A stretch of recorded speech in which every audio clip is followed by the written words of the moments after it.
Hi everyone, my name is Arthuritis and welcome back to my channel. The end of the year is drawing near and I don't know about you guys, but around this time of year I tend to get pretty hyped for all of the potential quality of life features and possibilities that are in store for us in the Elder Scrolls Online for the following year. I thought it could be fun to chat about some things that I'd personally hope to see next year concerning specifically the player experience. This isn't meant to be a cry for the developers to listen to what this basement YouTuber has to say, but rather just a fun little video idea I had. Thus, I'm gonna stay away from discussing bug fixes as it might be a bit depressing to make a video all about the bugs. Features that still need resolving, and I'm sure the team is well aware of them at this point thanks to countless posts on the ESO forums and subreddit and what have you. Instead, I'd like to focus on some theoretical quality of life improvements that I would love to see in ESO in the future. Call it wishful thinking. I'll leave timestamps in the description, so feel free to skip over anything that doesn't really concern your preferred playstyle or interest you all that much. And of course, I would love to hear your thoughts on anything that I touch on in this video. Alright, let's get into it. Let's start with the point that I think might garner the most hate to get it out of the way, kinda like eating all your vegetables first. To address the elephant in the room, yes, I totally get how it can be kind of difficult to take some PvPers seriously when they offer up suggestions on the forums or in videos because of how unhinged some of them can be, not only with their proposals but the ways in which they deliver them. But if you parse through all that goofiness, there really are some solid suggestions out there. Unfortunately, because of that goofiness and an infamous moment that happened on Twitch that I won't bring up, ESO PvPers tend to get reduced to just being crybabies that are never satisfied with whatever is given to them. And I think that this portrayal of them is pretty unfortunate. I'd argue that the PvP community's constant lack of satisfaction is often derived from the devs missing the mark when it comes to balance proposals, the frequent implementation of some cracked out sets, and the questionable construction of PvP related events or rewards. The recent BG Weekend event, I think, is a fair example of this. Not to mention the fact that the PvP community often feels neglected because of the lack of new PvP content that's come out in the past few years. What I would love to see is for more players to at least try out PvP in the hopes that some of these players may decide that they really enjoy PvP in this game and subsequently begin to partake in it regularly. PvP certainly hasn't felt as lively as it has in previous years, and perhaps if players had more of a reason to venture out to Cyrodiil or the Imperial City, or queue into battlegrounds, we could start to observe more action in these different parts of the game. I think that the developers could aid with this endeavor by giving players more of a reason to check PvP out in the first place and keep coming back to it. I hope that they would accomplish this not by forcing the player to PvP, like by locking PvE or quality of life mythic leads behind PvP content or what have you, as I think this may just build resentment more than respect, but rather by encouraging a player to try PvP out on their own accord, such as by continuing to add neat little grindable cosmetic or nifty little items to Cyrodiil or the Imperial City. It's been a hot minute since we've received something that we can purchase with our daily Siege of Cyrodiil merits or our daily Arena Gladiator proofs. I think it would be pretty neat if we received more super exclusive items through this existing rewards format. That's definitely a sentiment that I've heard plenty from the community. They want more neat, optional cosmetic items to grind for, so why not consider adding more to the PvP side of things? I would also love for the Battlegrounds leaderboards to be overhauled. They haven't been working properly in ages, as you can clearly see. The Tales of Tribute leaderboards have been working just fine, and some participants even receive exclusive little trophies that they can put up in their homes to flex if they place well in the season. It would be appreciated if the Battlegrounds community could receive the same kind of love and attention as the Tribute Andes. I for one would love to collect little BG trophies, but shit, I would settle for just being able to actually read the leaderboard properly. It'd be kind of neat if they also implemented a ranked BG system, akin to that of Tribute. All in all, I wish that the PvP scene in ESO could always be even a quarter as lively as it is during the biannual White Strikes Mayhem event. That shit is always bussin', and likely because so many players feel incentivized to at least give PvP a shot for event tickets and neat cosmetic collectibles. Perhaps if players had more of a reason to consider PvPing or to do so regularly by way of receiving recognition or neat collectibles, this could very well become a reality. Even if these efforts to incentivize more players to PvP don't work as intended, at the very least, they can provide more rewards to those that have been PvPing all along, another notion that I'd love to see more of. And before we move on, React Faster wrote a really interesting proposal about how to spice up the Imperial City that he posted on the ESO forums. I'll leave a link to it in the description. I think it's a really interesting read and definitely something that could revitalize that portion of the PvP scene. A while back, the devs changed the group cap from 24 players down to 12 players. The reasoning behind this decision was to attempt to quell the strong presence of massive organized zergs in Cyrodiil. Now, I can respect this proposal in theory, but in practice, this change didn't really do what it was meant to accomplish, and it only ended up hurting players that it wasn't meant to affect in the first place. Gigantic zergs of well over 20 players still exist in Cyrodiil during prime time. If you've watched any zerg streamers, many of them split their groups up into 2 or 3 different groups of 12 and coordinate with the group leaders while playing. This change hardly affected zerg culture. If anything, ZOS has just made it less convenient. What this change did affect was how readily large groups of players could get together to run content outside of Cyrodiil. Speaking from experience here, running overland events such as farming world events or defeating world bosses for the daily quest rewards with guildies becomes frustratingly difficult when more than 12 other players attend. It's tricky to coordinate quest shares or know where exactly everyone is when you cannot all be in the same group.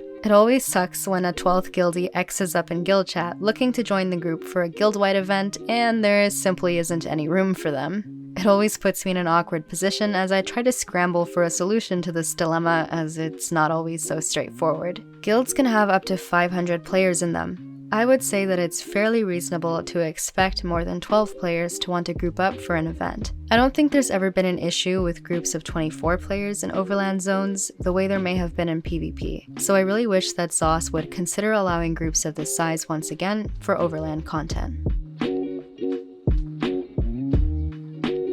When I first started playing ESO about 4 years ago, it was pretty common to find players starting groups in zone chat to share world boss dailies in DLC zones. Someone would state that they had a certain world boss quest in zone chat, and urge players to join their group to receive a quest share in return for their assistance in slaying the world boss. Those that would join this group would then take turns sharing their world boss dailies with one another and killing the world bosses as a group. World boss daily groups aren't as popular as they used to be, despite the fact that these dailies are more profitable than the daily quests of old, as these newer ones have a chance to drop furnishing plans. Now, of course, there are many more zones than there used to be, so I think it's fair to argue that the population of players is simply spread out over more locations, and that may influence the popularity of world boss farming groups. But I would also argue that something else is to blame. A world boss daily quest has 2 components to it. You have to kill a specific world boss, and then also collect a bunch of quest-related items that are usually littered about near the world boss spawning location. If you're in a group, sometimes, when attempting to pick up quest objects, the remaining objects will disappear before you have a chance to collect all of them. This feature, was first observed in Elsewhere, and unfortunately, it is still reoccurring with many world boss dailies. The High Isle world bosses were perhaps the buggiest ones to date. It was very painful trying to coordinate world boss dailies with my guildies because so many of them were running into these bugs. And we were coordinated. Imagine the chaos that would ensue trying to do this shit with zone chat bugs. Needless to say, because recent world boss dailies bug out so frequently, many have been discouraged from joining or starting up those farming groups. When Somerset came out, farming these dailies was such a popular and fun endeavor, and I would love to see that be the case once again. If it's not feasible to fix the quest object bug that has been so prevalent over the past few years, then I'd love to see the devs just remove this part of daily quest altogether to remove this very annoying and persistent bug. I'm not gonna lie, I feel like I'm kind of in denial when it comes to this. Like, I don't want to believe that it's true. I don't want to believe that this is the direction that the game is taking. But the fact that more and more skins and personalities are available through the Crown Store and are not integrated as rewards for completing content is plain as day. and I hate it. Okay, hate is a strong word.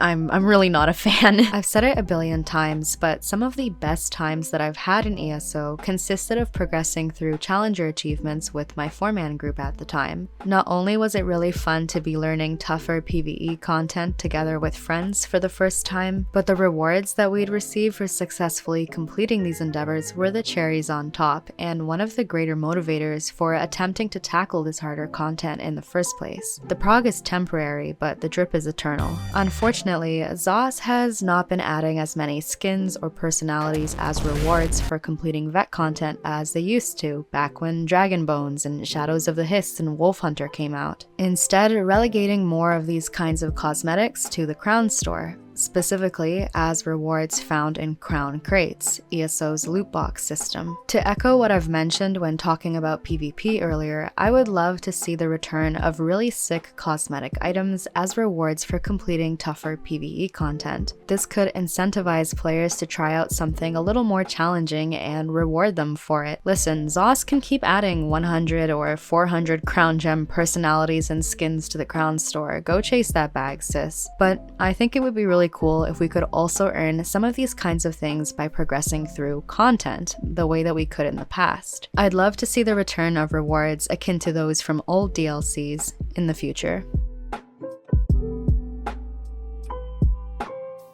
If you follow the official ESO account on Twitter, then you've likely seen a couple of the community-wide contests that get posted there from time to time. I really love these events, as they serve as a great opportunity to shine some light on parts of the community that maybe you're not super familiar with. I really enjoyed the recent fashion contest that they hosted, as well as that sea shanty one.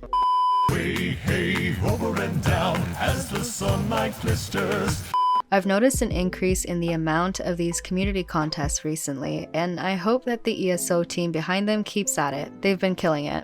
A few years ago, there was a contest aimed towards celebrating guilds in ESO, known by the hashtag #TamrielTogether. To enter, guilds were asked to create a promotional video or poster showcasing their strengths and identity. The prizes for this event were absolutely wild. Each active guild member of the 2 guilds that won the grand prize earned 3,000 crowns, a unique mount with the guild's tabard on it, custom furnishings, and more. The runners-up earned some really sweet rewards as well. I would love to see the return of this event. And if that isn't entirely possible, then I would love to see more events where the winners receive exclusive items to commemorate their epic dubs. I've always been a fan of the idea of earning super exclusive items that cannot merely be purchased or earned from completing content, although I'm a fan of those things as well. Imagine how neat it would be to hang up a custom one-of-a-kind furnishing in your home, or to wear a completely one-of-a-kind cosmetic. I don't know, man, I think that's pretty hype.